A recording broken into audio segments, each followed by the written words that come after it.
अक्सर आपने पुरानी पिक्चरों में देखा होगा कि लोगों को जब अपने घर या मकान खाली करवाने होते थे और किराएदार अगर कहीं पे अड़ंगा डालते थे तो वो कुछ किराए के लोगों को भाड़े पर लाकर वहां पर दंगा फसाद करके अपने घर मकान खाली करवा लेते थे। परंतु मुंबई में एक दौर ऐसा भी आया था जब मकान जो खाली करवाना होता था उसके बाहर एक छड़ी रख दी जाती थी जिस पर सोने की परत चढ़ी होती थी और किराएदार जैसे उस छड़ी को देखता था वो बगैर किसी संकोच के उस मकान को खाली कर देता था। सोचिए क्या रुतबा होगा उस आदमी का जिसकी वो छड़ी थी। मेरा नाम करण परवेज सिंह, आप देख रहे हैं रैपिड लीक्स और आज हम बात कर रहे हैं उस दमदार शख्सियत की जिसने लगभग 3 दशक तक माया नगरी पर राज किया। नाम था करीम लाला। करीम लाला का जन्म 1911 में अफगानिस्तान में हुआ था और 21 वर्ष की उम्र में वो मुंबई आ गए थे एक बेहतर भविष्य की तलाश में। करीम लाला के बारे में ये कहा जाता है कि वो पश्तून साम्राज्य के आखिरी राजा भी थे, यानी उनका परिवार जो था वो ऑलरेडी एक संपन्न परिवार था, परंतु और अधिक नाम और पैसा कमाने की इच्छा किस इंसान में नहीं होती। इसी इच्छा के चलते करीम लाला भी मुंबई की तरफ मुंह कर गए थे। डॉक पर काम करने के अलावा एक बहुत बड़े एरिया पर एक छत्र राज किया है करीम लाला ने। तस्करी, उगाही, कॉन्ट्रैक्ट किलिंग, सट्टेबाजी, जुआ घर, शायद ही कोई ऐसा काम था उस समय जिसमें करीम लाला के हाथ ना हो। 2 दशक तक एक तिगड़ी बनी थी मुंबई माफिया में, वो थी वर्दा, हाजी मस्तान और करीम लाला की। उस समय के जानकारों की अगर बात माने तो ऐसा कहा जाता है कि हाजी मस्तान भारत के या मुंबई के पहले डॉन थे, लेकिन हाजी मस्तान का खुद ये कहना था कि करीम लाला की शख्सियत, उनका रुतबा, उनका समाज के अंदर जो पैठ थी वो हर हाल में पहला अघोषित डॉन अगर मुंबई का किसी को बनाती है तो वो खुद करीम लाला थे। एक और किस्से का जिक्र है और अगर बॉलीवुड पर आप लगातार नजर रखते हैं तो आप जानते होंगे कि आने वाले समय में एक मूवी आने वाली है जिसमें आलिया भट्ट ने अभिनय किया है और जिस किरदार को पहले पर्दे पर जीवंत किया जा रहा है उसका नाम है गंगूबाई काठियावाड़। इज्जत से जीने का, किसी से डरने का नहीं, ना पुलिस से, ना एमएलए से, ना मंत्री से, ना भड़वों से, किसी के बाप से नहीं डरने का। सच्ची घटना से प्रेरित ये कहानी है और ये किस्सा जो है ये करीम लाला और गंगूबाई काठियावाड़ के बीच का है। गंगूबाई पर पठान गैंग, जो कि करीम लाला का गैंग था, एक पठान गैंग का गुर्गा लगातार रेप करता था गंगूबाई का। तब तक गंगूबाई का नाम इतना मशहूर नहीं था, लेकिन उनकी खूबसूरती के चर्चे बहुत दूर दूर तक फैले हुए थे। एक दिन परेशान होकर गंगूबाई करीम लाला के दरवाजे पर जा पहुंचती है और अपनी आप बीती सुनाती है। करीम लाला दुख भरी कहानी सुनते हैं, अपनी मुंह बोली बहन गंगूबाई को बनाते हैं और उसके बाद उस इंसान की इतनी मरम्मत करते हैं कि गंगूबाई के नाम का सिक्का चलने लग जाता है उस एरिया में। और बहुत सारे लोग ये कहते हैं कि गंगूबाई फिर आने वाले समय में मुंबई की एक महिला डॉन के रूप में ख्याति प्राप्त कर चुकी थी।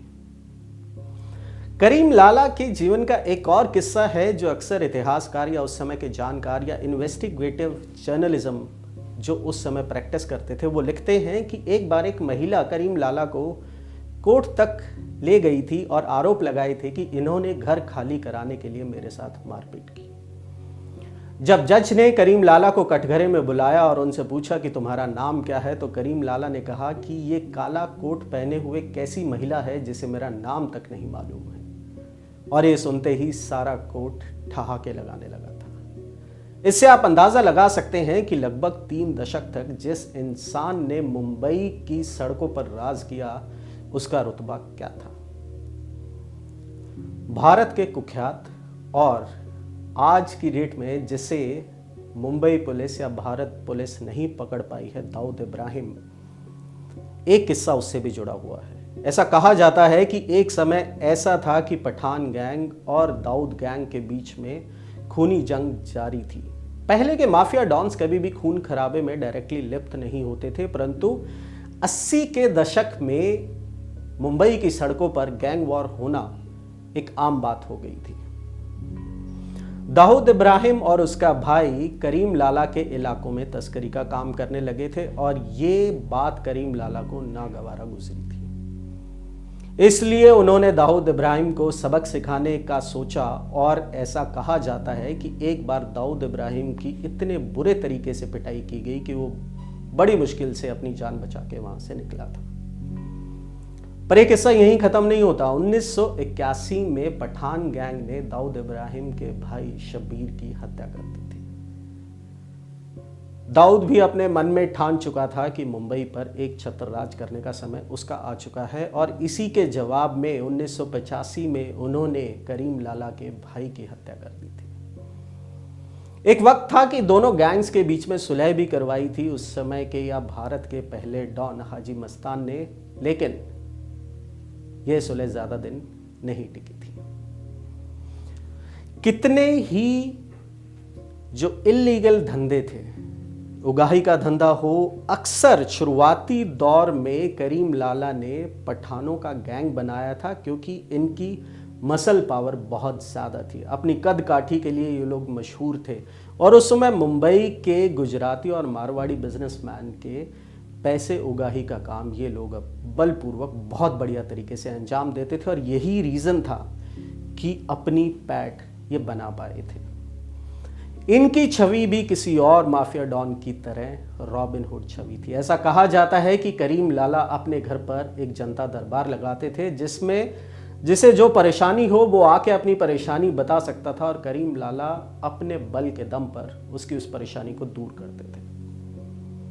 तो ऐसी शख्सियत से बॉलीवुड प्रभावित ना हो ऐसा संभव नहीं है।